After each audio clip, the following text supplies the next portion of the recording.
구텐타그. 자, 오늘 우리가 함께 파헤쳐볼 자료는요. 현대사에서 가장 매력적이면서도 동시에 논쟁적인 정치인 중 한 명인 앙겔라 메르켈 전 독일 총리의 기록들입니다. 감정보다는 이성을 앞세웠던 그녀의 16년, 이른바 과학자 총리의 시대를 남겨진 문헌과 기록들을 통해 아주 꼼꼼하게 분석해 보겠습니다. 가장 결정적이고 또 치열한 논란을 불렀던 그녀의 순간부터 바로 시작해보죠. 우리가 해냈을까요?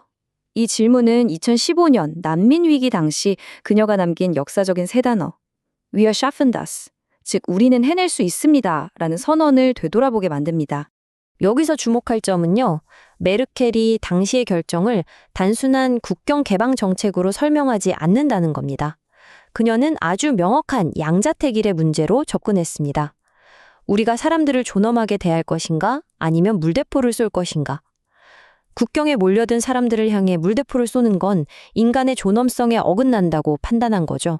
첫 번째 파트, 우리는 해낼 수 있습니다와 국경 위기 대처입니다. 2015년의 난민 위기는 독일 사회를 엄청나게 양극화시켰습니다. 당시 데이터를 보면 2015년 한 해에만 무려 최대 90만 명의 망명 신청자가 예상되었는데요. 거의 한 도시의 인구가 통째로 이동하는 규모죠. 더 기가 막힌 건 이게 그 끔찍하게 피말렸던 그리스 유로존 위기를 갓 수습한 직후에 터졌다는 사실입니다. 국가 전체가 거의 탈진한 상태에서 또다시 거대한 방향 전환을 해야만 했던 상황이었습니다. 이 위기 이후 우파 정당인 AfD가 급부상하게 되는데요. 메르켈은 이들과의 협력을 단호하게 거부했습니다. 여기에는 그녀가 주장하는 4가지 명확한 이유가 있습니다. 바로 인간의 존엄성, 유럽, 나토, 그리고 유로입니다. 그녀는 AfD가 이 4가지 절대 타협할 수 없는 핵심 가치에 근본적으로 반대한다고 보고 아주 철저하게 선을 그었습니다. 두 번째 파트, 동독에서의 뿌리입니다. 그렇다면 대체 그녀는 어떻게 이런 거대한 결정들을 툭툭 내릴 수 있었을까요? 이걸 이해하려면 그녀의 어린 시절로 돌아가 봐야 합니다. 이 20이라는 숫자, 이거 정말 흥미로운데요. 어린 시절 메르켈이 수영장 다이빙대 끝에서 얼어붙은 채 서 있었던 20분을 의미합니다. 수압종이 울리기 직전 진짜 마지막 순간이 되어서야 물로 뛰어들었다고 해요. 모든 위험을 개선하는 그녀의 극도로 신중한 성격을 이보다 잘 보여주는 일화가 있을까요? 사실 이런 극단적인 신중함은 동독이라는 억압적인 체제에서 살아남기 위한 생존 메커니즘이기도 했습니다. 행동하기 전에 그 끝을, 즉 결과를 개선하라는 뜻의 라틴어 격언 리스피세르 피넴처럼 말이죠. 동독의 악명 높은 비밀경찰 슈타지에게 약점 잡힐 만한 경솔한 약속은 아예 입 밖에도 내지 않는 것. 그게 목사관에서 자란 어린 메르켈이 뼛속 깊이 새긴 생존 철칙이었습니다. 그녀가 물리학, 그중에서도 양자화학을 전공으로 선택한 이유도 아주 딱 맞아 떨어집니다. 동독에서도 2 곱하기 2는 4다.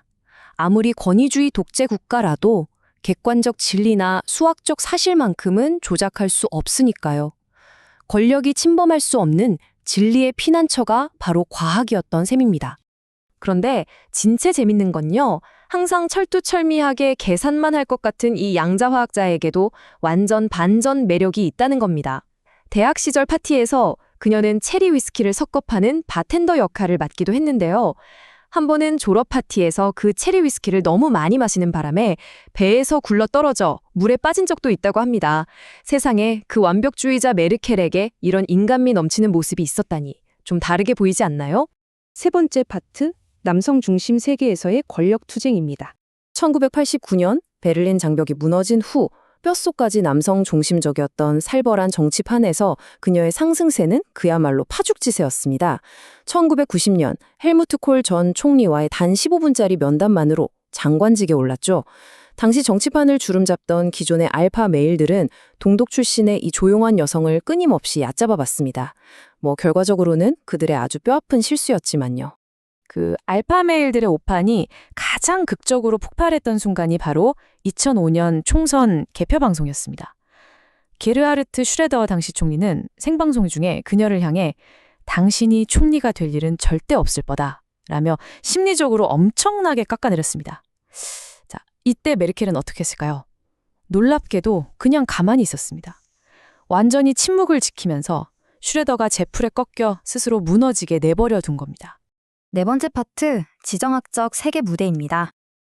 16년 동안 세계 무대에서 가장 예측 불가능한 지도자들을 상대로 그녀의 이 특유의 과학적 분석법이 어떻게 쓰였는지 살펴볼까요? 우선 버락 오바마 전 미국 대통령입니다. 메르켈은 오바마의 철저히 분석적인 접근 방식을 아주 높이 평가했습니다.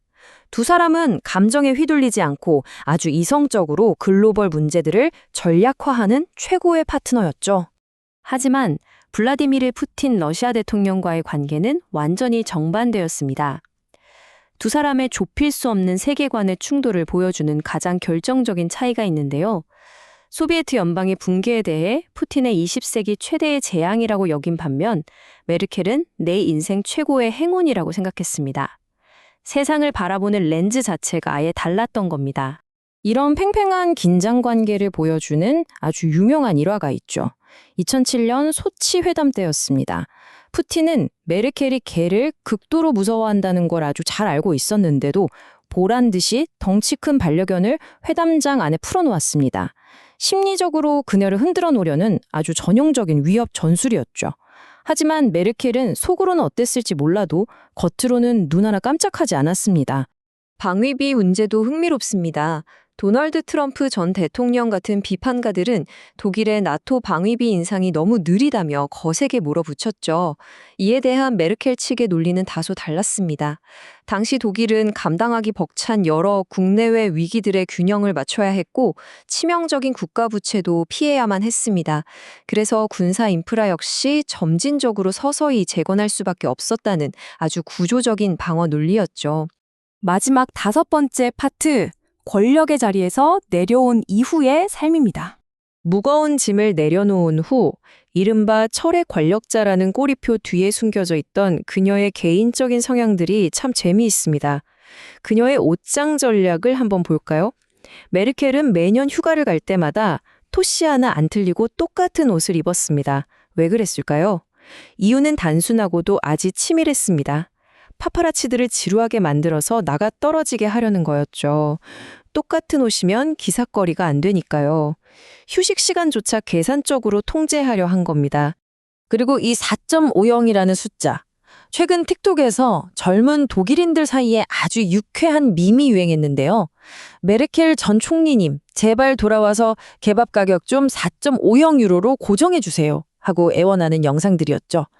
퇴임 후에도 젊은 세대들에게 이렇게 친근한 밈의 대상으로 소비된다는 게 정말 흥미롭습니다. 자, 이제 마무리를 해보죠. 다이빙배 위에서 20분이나 주저하던 그 극도로 신중했던 양자 화학자는 이토록 혼란스럽고 예측할 수 없는 세상에 어떻게 이렇게 깊고 묵직한 유산을 남길 수 있었을까요? 감정이 지배하는 정치판을 철저한 계산과 논리로 버텨낸 앙겔라 메르켈. 그녀의 궤적은 우리에게 묻고 있습니다.